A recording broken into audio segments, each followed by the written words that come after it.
thought, I've been working so whard. I've done a great job, clearly. How could someone that has no experience, just coming into this job, their first job, get paid more than I? Women who've worked their entire lives but are living impoverished in old age, mothers who are interested in working but are having difficulty in the workplace with accommodations. He told me if I didn't like it, that I should look for work elsewhere. But I was the breadwinner.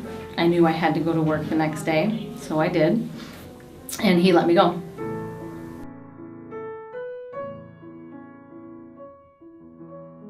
We have a persistent pay gap that has continued between women and men of about 20%. So women make 80 cents for every dollar men make on average.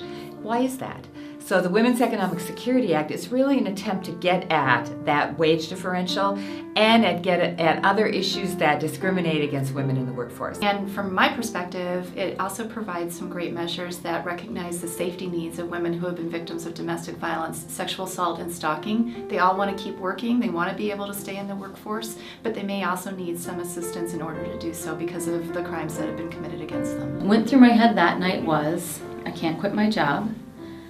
I am not going to be able to nurse my baby. I didn't know what I was going to do, to tell you the truth. I really didn't. I bawled and I called my mom, and it was terrible. If you're pregnant and maybe you need some extra breaks, or if you are nursing and you need a kind of a clean place and a break to express milk, and not be retaliated against by your employer, or if you're the caregiver of the family. I mean, these are all the things women are all trying to balance, their work life and their home life, and they need a little accommodation. We thought, how could this ever be resolved in our lifetimes, in our children's lifetimes?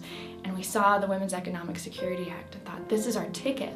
This has got to go through as a full package, because all of these issues, you just can't separate them from each other. There's all these layers.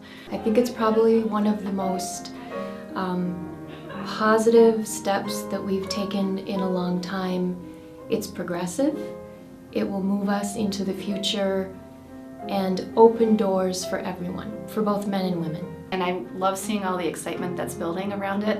And I'm also really excited to see how many young women are involved in this issue, who sadly may be facing still some of the same barriers those of us who've been around a little while might have faced, but also that they're so active in supporting it. Why is it whining to ask for equal rights? To ask for what is fair and what is equitable in our society? That's not whining. That's fighting for what should be yours.